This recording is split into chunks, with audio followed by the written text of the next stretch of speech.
Boa noite, irmãos. Na paz do Senhor Jesus. Bom que você veio. Que o Senhor possa falar ao nosso coração mais uma vez nesta noite. Assim cremos, por isso estamos aqui, para ouvir a voz dele. Vamos abrir inicialmente no primeiro livro de Samuel, capítulo 3.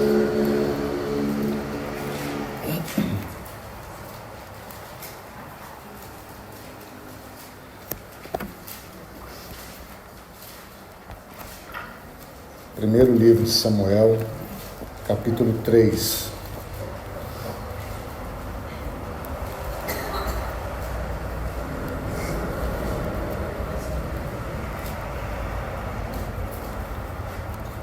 Vamos ler apenas o verso 1. Primeiro livro de Samuel, capítulo 3, verso 1. O jovem Samuel servia ao Senhor perante Eli. Naqueles dias, a palavra do Senhor era muito rara, as visões não eram frequentes. Vamos orar. Pai bendito, te louvamos, te agradecemos, te exaltamos, Senhor.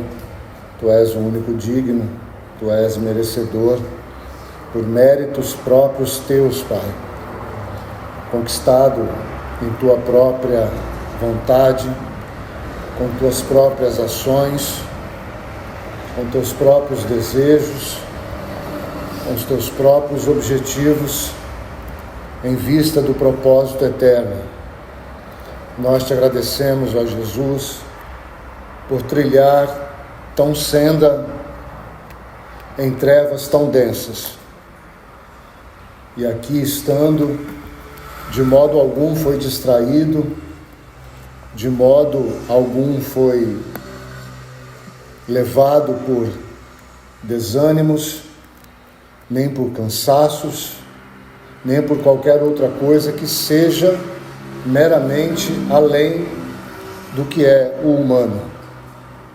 Ou seja, Senhor, o Senhor não foi levado pelo ego, pela vaidade, por coisas desta geração tocada pelo pecado. E nós te agradecemos porque, pelo fato do Senhor ainda humano, fraco, persistiu até o fim. E por isso estamos aqui. Por isso podemos celebrar a tua mesa, a tua ceia. Tudo é teu, tudo é para o Senhor. Nós te bendizemos, ó Jesus. Te agradecemos. Toma este tempo, toma a tua palavra, fale aos nossos corações. Repreenda, ó Senhor, tudo aquilo que não vier de ti. E que nós possamos ter um coração íntegro para receber do Senhor mesmo. Bendito seja para todo sempre. Amém. Então, o Senhor depositou algo no meu coração, como que uma continuidade daquela ministração, então, que nos levou a não termos os cultos aos domingos pela manhã. Então, para aqueles que não estavam, nós trabalhamos em cima de Hebreus capítulo 2, versos 1 a 4. Você não precisa abrir lá. O texto é uma exortação. O irmão João tem trabalhado fortemente a carta aos Hebreus.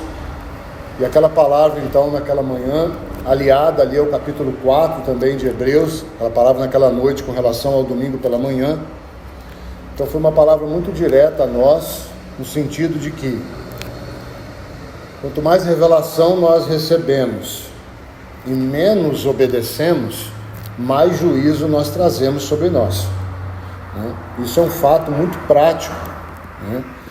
Ainda que, por conta da misericórdia do Senhor Jesus, ele cesse a revelação muito rápido quando nós não obedecemos. Isso é cuidado dele, isso é amor dele, porque ele conhece esse princípio que nós temos trabalhado e estamos vivendo. Quanto mais é dado, mais será cobrado. Então, à medida que se cobra e não se responde, o Senhor para de dar para que não seja cobrado mais. Então, isso é um tremendo amor. Então, é nesse sentido que nós temos caminhado com relação a isso. Importa que nos apeguemos com mais firmeza às verdades que nós temos ouvido. isso não tem acontecido de modo geral, né? Então importa que nos apeguemos. A advertência continua em suspenso para todos nós, né? E nós temos recebido outras advertências de lá para cá, né? Então importa que nos apeguemos com mais firmeza às verdades que temos ouvido, para que delas jamais nos desviemos, né? E então, com base nessa relação de revelação e juízo, eu queria colocar esse tema, então, expandindo para uma geração. Então, nós vamos sair da nossa comunidade, vamos colocar assim, do nosso ambiente congregacional ou corporativo, no sentido presencial. Nós vamos tentar, então, entender um pouco dessa relação de um modo geral. Então, uma geração. Que geração é essa? É a geração que vive entre a primeira e a segunda vinda do Senhor. É a nossa geração, é a presente geração. É a geração que não vai passar sem que antes se cumpra tudo aquilo que Deus determinou. Então nós fazemos parte desta geração. E nós vamos ver que desde o início as advertências são as mesmas e não poderia ser diferente, porque a palavra de Deus, como vimos na quarta, ela é viva e eficaz. Ela não muda, ela é a mesma, só ela penetra, só ela vai fazer separação entre o que é do espírito e o que é da nossa alma. Então isso não vai mudar. Então a exortação é a mesma. Porém, irmãos, parece que ela é mais ainda aplicável aos nossos dias do que quando ela foi escrita. Por quê? Porque quando ela foi escrita, via-se todo esse cenário. E a tendência do cenário, como a própria palavra diz, é ir piorando, né? Por um aspecto, para aqueles que têm olhos vão perceber isso, e para a grande maioria não vai perceber, né? Parece que as coisas estão cada vez mais alinhadas, né? O mundo e a igreja cada vez mais associado, a igreja crescendo em número, o poder político influenciado pelo poder religioso e vice-versa, e as coisas vão paz, quando não há paz. Isso é um sinal evidente, então, da iminência do nosso Senhor, e louvado seja, então, por esses sinais muito evidentes. Mas então, irmãos, toda a falência, né, de uma geração, e estendendo então a partir do que nós recebemos, é justamente não agarrar com fé a palavra que tem recebido, e então não avança. E ao não avançar, só o fato de não avançar, isso já é juízo. Quando nós lemos o texto de 1 Samuel aqui, é um dos momentos muito particular também com relação a isso. É um momento então trágico, onde o que se determina aqui é muito similar ao que se vive hoje. Cada um faz o que bem entende, porque não há rei em Israel. Esse é o contexto que Samuel está nascendo, né? E nós vemos aqui Eli, que era o sacerdote, os filhos de Eli também, como cooperadores ali, e eles agiam então de uma maneira totalmente adversa à vontade do Senhor. E como nós vimos, por que isso acontecia? Porque a palavra do Senhor era muito rara.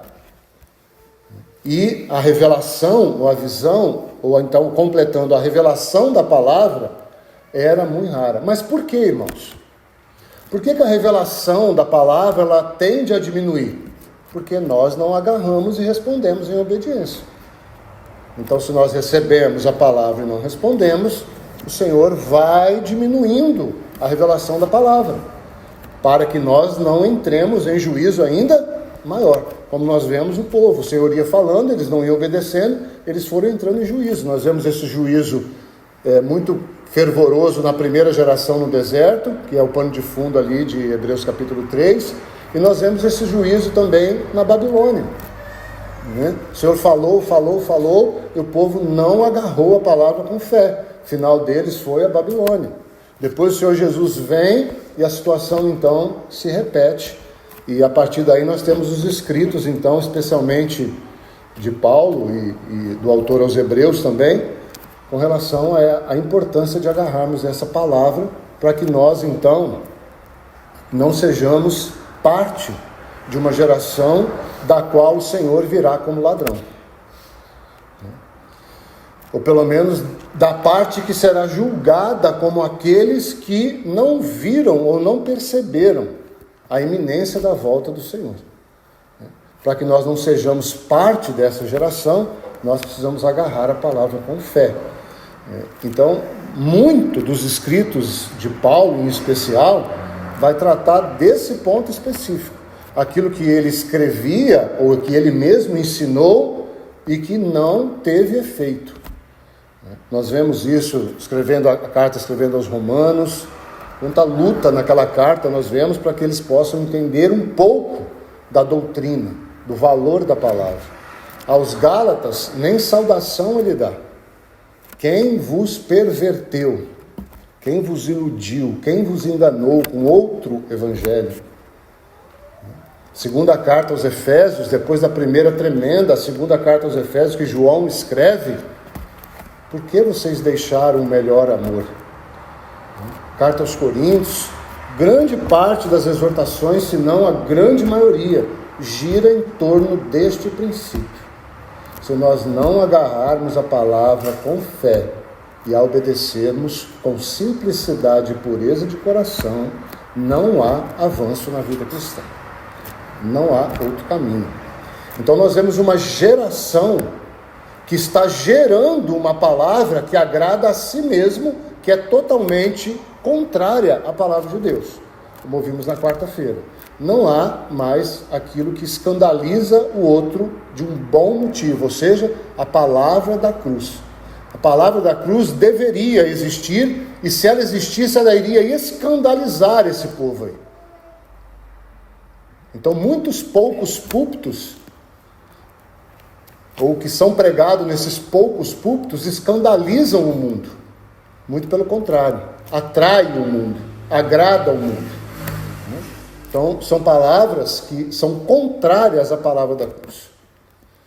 E sustentar a palavra da cruz nos nossos dias é, diria eu, o único desafio que a igreja tem. Já houveram outros desafios: pregar a palavra, desenvolver comunhão, enfatizar missões. Mas, irmãos, nos dias que vivemos, sustentar a palavra para que ela não seja perdida é um trabalho árduo, porque aí está o descanso para as nossas almas. Então vamos a um primeiro texto para nos ajudar. Primeira carta de Paulo aos Coríntios.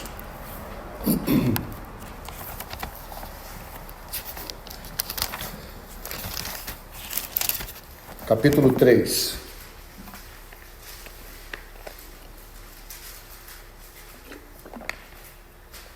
Então nós estamos imersos nessa geração de incrédulos e desobedientes, da qual nós, geração, também fazemos parte, e da qual nós, como Assembleia, estamos buscando fugir disso, e não sermos então como os demais. Então no capítulo 3 ele vai dizer assim, 1 Coríntios 3: Eu, porém, irmãos, não vos pude falar como a espirituais, e sim como a carnais, como a criança em Cristo. Leite vos dei a beber, não vos dei alimento sólido, porque ainda não podíeis suportá-lo. Nem ainda agora podeis, porque ainda sois carnais. Porquanto havendo entre vós ciúmes e contendas, não é assim que sois carnais e andais segundo o homem? Então essa é uma primeira exortação que quero deixar dentro desse contexto, mas duas coisas importantes aqui. Primeiro, um princípio muito sério, que Paulo deixa para nós aqui. Essa expressão aqui, segundo o homem. Então essa é uma pergunta, não é assim que sois carnais e andais segundo o homem? Então andar segundo os homens é uma marca de carnalidade, irmãos. Então a religiosidade representada pela maioria dos homens nos nossos dias é uma marca de carnalidade. Porque qualquer um que ande segundo homens, ele vai esbarrar nessas mesmas coisas que Paulo está advertendo esses irmãos aos Coríntios. Ciúmes, contendas, disputas, ego, né? Uns comem na frente, outros passam fome, né? Melhores lugares, piores lugares, isso tudo são coisas de homens. Então é uma marca muito clara e muito fácil de você se identificar, né? E Paulo vai chamar essa exortação aos irmãos: olha, não olhem para ninguém nesse aspecto. Só há um que deve ser visto no nosso meio, e esse é Jesus Cristo. Um pouquinho antes ele disse: eu decidi nada saber entre vós. Por quê? Porque eles estavam então nesse ciúme, nessa disputa, quem era melhor, quem é isso, quem é aquilo, e Paulo então dá essa palavra. Mas há uma nota aqui então, segunda, nesse texto, positiva, porque ainda que seja uma geração que ande segundo os homens, e vai incorrer nessas tantas dificuldades que nós temos no relacionamento uns com os outros, ele vai dizer assim, que eles poderiam avançar, desde que eles bebessem o leite, ainda nem era o tempo ainda, né? Mas eles poderiam beber o leite e avançar. Lembra que nós estamos falando de revelação e juízo. Então Paulo está aqui falando, vocês têm tudo, vocês são ricos em todos os dons, ou seja, eles tinham muito do Senhor, mas eles não andavam em alinhamento com aquilo que eles estavam recebendo. Então veja que o assunto é o mesmo para o nosso com relação ao domingo pela manhã, tá? Então Paulo vai dizer assim, olha, mas há uma saída. Pare e comece a beber leite, e você poderá receber mais do Senhor. Comece a absorver, comece a pegar, comece a crer, comece a obedecer. Pare com essas coisas então que são dos homens. Então, coisas de homem são contrárias às coisas de Deus. Qual é o caminho para que nós não andemos segundo os homens? Andarmos segundo a palavra. Então, a dificuldade que Samuel enfrentou é a dificuldade que nós vamos enfrentar hoje. Não há revelação. Então, você vê que Samuel demorou para entender a voz do Senhor. Demorou. Deixando esse texto, então, nós vamos a um outro que já tem um juízo se nós não tomarmos o leite. E ali já vem com juízo. Então vá à carta aos Hebreus.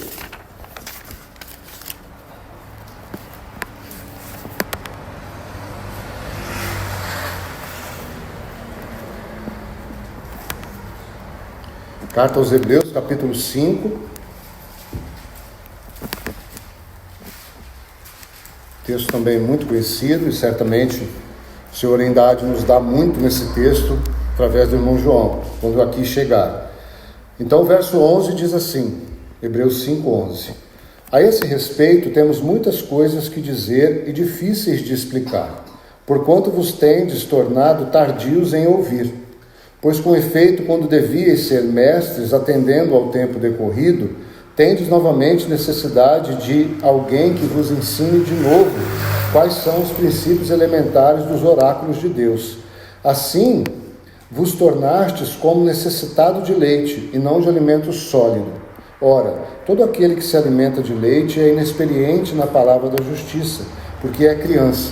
Mas o alimento sólido é para os adultos, para aqueles que, pela prática, têm as suas faculdades exercitadas para discernir não somente o bem, mas também o mal. Então é um texto muito similar ao texto que acabamos de ler na carta aos Coríntios. Porém, irmãos, aqui, diferente de lá, independente do autor humano, o autor espiritual é o mesmo. Nós percebemos aqui um juízo.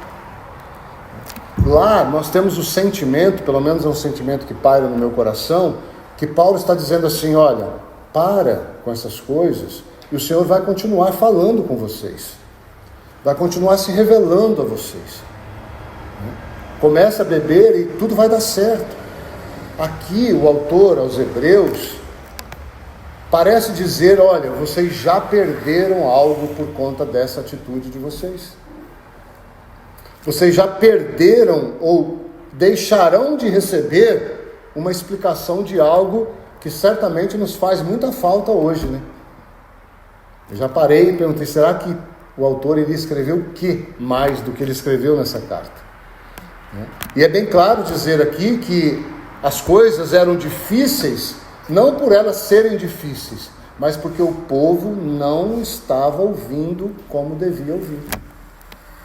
E o resultado disso era um povo cansado, era um povo com a guarda baixa, era um povo com joelhos vacilantes, era um povo que estava querendo voltar para os rituais judaicos, era um povo então que estava entrando em pecado.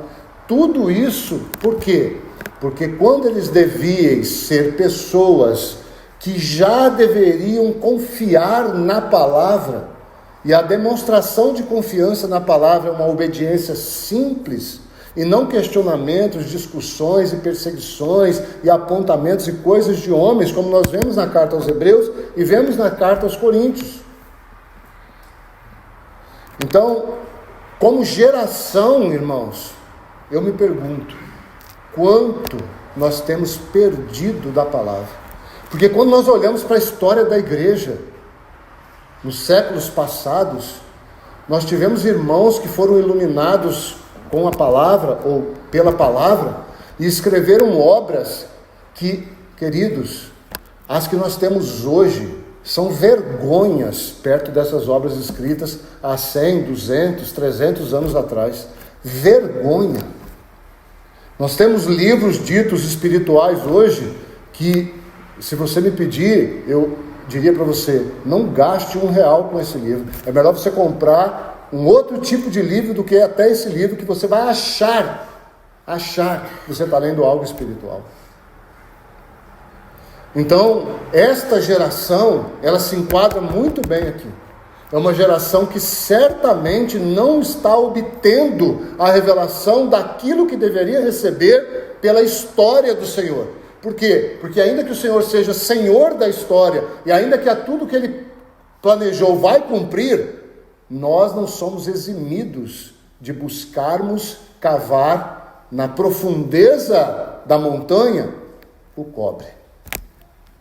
O leite e o mel está por cima, mas o cobre precisamos cavar. Então nós vemos essa geração, uma geração que está enfrentando juízo, e o juízo é muito pouco da palavra de Deus nos nossos dias. Se você continuar lendo lá 1 Samuel 3, você vai ver, e a lâmpada do Senhor estava prestes a apagar. Prestes a apagar. E apenas para finalizarmos, porque o que Paulo está escrevendo e o que o autor aos Hebreus está escrevendo, certamente é reflexo daquilo que eles ouviram dizer da boca do Senhor Jesus. E aí você só toma nota, só depois você faça a sua leitura, porque o nosso tempo é muito curto neste momento, porque o intuito realmente é a mesa. Mas, se nós nos aproximarmos da mesa sem discernir o corpo, ou seja, aquilo que Cristo fez enquanto homem, ali a substância, o corpo de Cristo, não é a igreja, se nós não discernirmos o que está acontecendo, nós vamos nos aproximar aqui e vai ser uma mera vã repetição. Então, quando o Senhor Jesus começa a falar algo de importância com relação ao outro, Mateus capítulo 7, verso 6, não precisa abrir, depois você cheque em casa, ele vai falar ali sobre a relação de não darmos pérolas aos porcos. Está escrevendo dentro do Sermão do Monte, falando em especial aos seus discípulos como orientação. E até o final os irmãos vão ver, e é breve aqui o final. O que ele está querendo dizer ali é, não é que nós não devemos pregar o Evangelho a todo tempo e fora de tempo, quer queiram ou não queiram ouvir. O que ele está dizendo ali é que aqueles que desejam abrir a boca para falar dele, do Senhor Jesus, quer como encargo, quer como uma vida normal cristã, que todos deveríamos falar do Senhor Jesus, nós deveríamos prestar atenção e observar aqueles que não estão dando o devido valor ao reino de Deus. Não tem compreensão nenhuma do que vai acontecer no reino de Deus. Há muitos que nem sequer creem que o reino será instaurado nesta terra. E como que nós sabemos que essa questão de pérola está falando do reino? Porque a revelação da palavra ela é progressiva.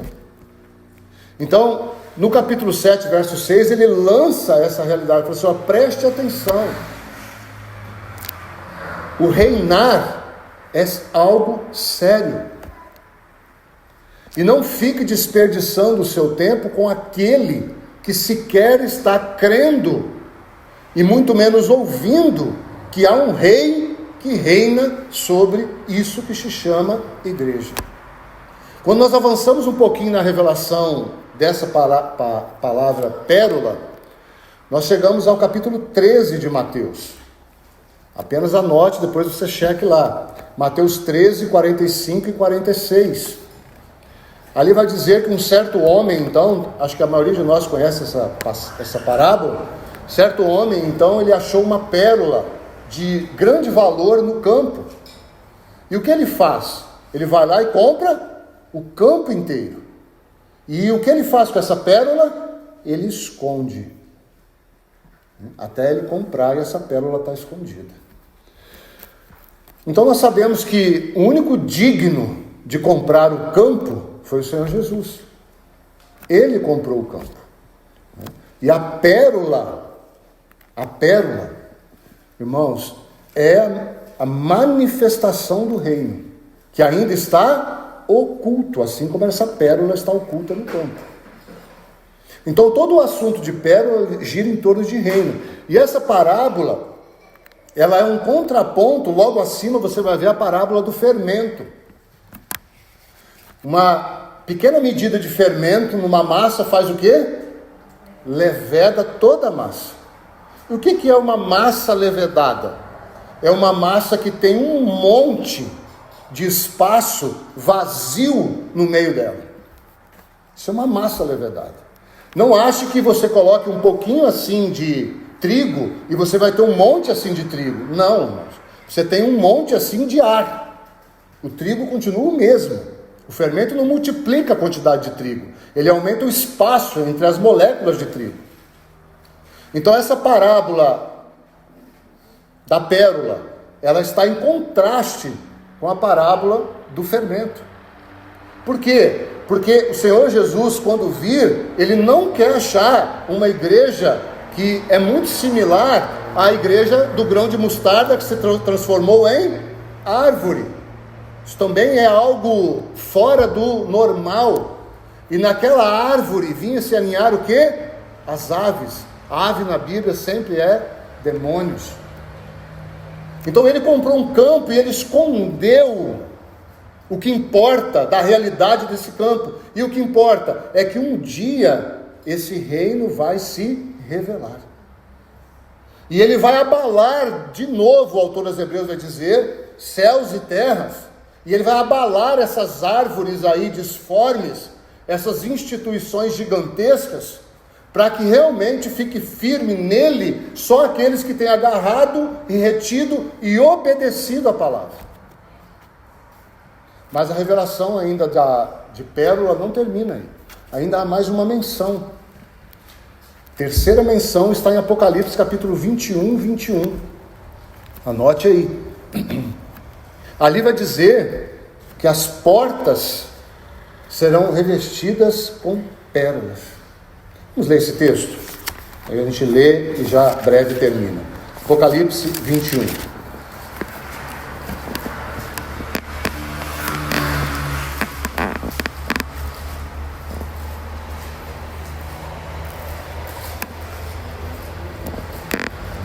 Apocalipse 21. As 12 portas são 12 pérolas, e cada uma dessas portas de uma só pérola. A praça da cidade é de ouro puro, como vidro transparente. Então ele está unindo, irmãos, pérola com revelação, a revelação do reino. Claro, estamos falando aqui de uma forma muito simples. Então, se nós que temos recebido do Senhor, pela graça dele, um pouco de luz sobre o propósito eterno que visa manifestar Cristo no seu reino breve, se nós não agarramos isso com firmeza, nós seremos similar aos irmãos aos que foi escrito as cartas aos Hebreus. Então o que o Senhor tem feito conosco é trazido ensino e advertência. Assim é a carta aos Hebreus. Assim é o que nós temos recebido. Revelação sobre o propósito do Senhor e revelação sobre os tratos do Senhor com aqueles, que têm recebido revelação do propósito. Então, que nós possamos agarrar isso, porque essa porta de revelação, na Bíblia, a porta, além de ter esse sentido de revelação, ela tem um sentido também de proteção. Quando se vencia um grupo de pessoas, esse grupo era vencido quando a porta daquela cidade caía, porque a porta é a parte mais frágil do muro, é a parte mais delicada, é a parte que requer muita atenção. Então, revelação é algo sério, que se requer muita atenção. Mas quando essa porta ela é de alguma maneira maculada, quando a revelação se torna algo corriqueiro, algo sem valor, então nós estamos em sério perigo de que aquilo que deveria ficar protegido dentro, ou na segunda figura da pérola, escondido até o tempo certo de ser manifesto, fica exposto a esse mundo. E eu nunca me esqueci de uma figura que eu ouvi um irmão falar, de que nós estamos expondo a igreja como uma jovem virgem para um mundo prostituto. E veja, irmãos, aqui nós não somos contrários, obviamente, à pregação do Evangelho, não é nada disso que nós estamos falando. Nós estamos falando de que aquilo que nós temos recebido, nós temos guardar no sentido de preservar, levar conosco, e aí sim, manifestar diariamente. Mas, outra frase também que certamente você já ouviu, nós precisamos de parar de pregar para os ouvidos e pregar para os olhos. Pregar para os olhos. Falar, irmãos, é muito fácil. Nós precisamos viver aquilo que temos recebido. Então, essa é a mensagem geral para uma geração incrédula e pervertida, que tem buscado satisfação em Cristo sem querer o próprio Cristo. E os irmãos podem ter certeza que a medida da iniquidade está no topo. E quando nós nos achegamos à mesa, qual é a orientação? Examine-se a si mesmo. Preste atenção. Porque quando eu julgo a mim mesmo, eu não serei julgado com aqueles que serão julgados de alguma maneira fora de Cristo, ou sem a realidade de Cristo. Então ajude-nos o Senhor, para que nós estejamos orando e agarrando com mais firmeza as verdades que temos ouvido, para que delas não nos desviemos, porque o resultado disso, pode ter certeza, é o que Daniel disse, é o que nós estamos ouvindo na carta aos Hebreus, é uma aflição na mente, é um cansaço sem alívio, e muitas vezes um cansaço inexplicável, nós nem sabemos de onde vem. Nós tiramos férias, parece que nós voltamos das férias mais cansados do que quando saímos, né? Nós trabalhamos até sábado, temos o domingo, e na segunda-feira parece que nós estamos mais cansados que na sexta-feira, né? Então é um cansaço verdadeiramente que vai além do natural. Amém? Vamos orar e que o Senhor continue a falar conosco nesta noite. Pai, mais uma vez nós te bendizemos e te agradecemos, Senhor. Toma, Pai, a tua palavra e fale aos nossos corações, Senhor. Nós carecemos de ajuda, carecemos de entendimento. Nós queremos, Senhor, caminhar de acordo com aquilo que é a tua vontade, em cooperação com o Senhor. Verdadeiramente ajuda-nos, ó Pai, para que tenhamos a palavra da cruz sempre viva em nossas bocas, para que nós não nos deixemos, ó Deus, contaminar com aquilo que é do homem, mas busquemos sempre, Senhor, sempre, pela ajuda do Teu bendito Espírito Santo, ainda mesmo em meio a todas as nossas limitações, andarmos de acordo com a luz que temos recebido. Bendito seja, ó Jesus, e oramos em Teu precioso nome. Amém.